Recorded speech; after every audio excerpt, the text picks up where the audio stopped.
بسم اللہ الرحمن الرحیم نحمدہ و نصلی علی رسولہ الکریم اما بعد۔ میرے محترم بھائیوں، دوستوں، بزرگوں اور بالخصوص میری اسلامی بہنوں سے چند ایک مطالبے ہیں۔ نمبر 1، اپنی زیب و زینت کی چیزوں کا غیر مردوں پر اظہار نہ ہونے دیں۔ نمبر 2، اپنے زیورات کی آواز غیر محرموں کے کانوں تک نہ پہنچنے دیں۔ نمبر 3، خوشبو عطر لگا کر گھر سے باہر نہ نکلیں۔ نمبر 4، غیر مردوں سے گفتگو کرتے وقت اپنا لب و لہجہ اور آواز میں نزاکت پیدا نہ ہونے دیں۔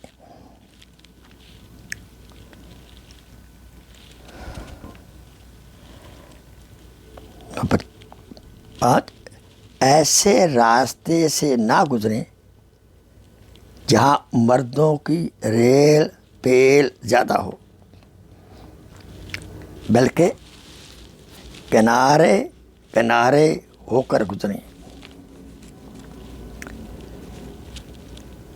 گھر سے باہر نکلتے وقت اپنی چال ڈھال میں حیا کا خیال رکھیں۔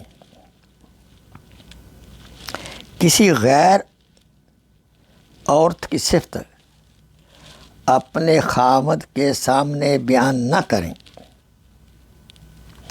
کسی غیر محرم کے ساتھ سفر ہرگز نہ کریں، خواہ سفر حج ہی کیوں نہ ہو۔ اپنی عصمت پاک دامنی کی حفاظت کریں۔ بالخصوص جب ہم اپنے خامد کے ساتھ باہر بڑے بڑے اسٹوروں میں جاتی ہیں، وہاں بہت غیر مرد ہوتے ہیں۔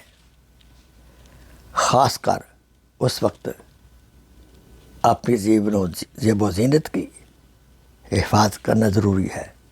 بلکہ میں تو جو کہوں، ایسے وقت میں بڑے اسٹوروں میں جائیں جب کہ رش کم ہوتا ہے، کم سے کم لوگ ہوتے ہیں۔ مثال کے طور پر اسٹور کے بند ہونے سے 2 گھنٹے پہلے جائیں، 1 گھنٹہ پہلے جائیں، یا اسٹور کھلتے ہی پہلے 2 گھنٹوں میں چلے جائیں۔ اس وقت غیر محرموں کا رش نہ ہونے کے برابر ہوتا ہے۔ اور ساتھ جب اسٹوروں میں جائیں، اللہ کے ذکر میں رہیں۔ جب اللہ کے ذکر میں رہیں گی تو شیطان وساوس، نازیبا وساوس، غلط وساوس نہیں پھینک سکتا۔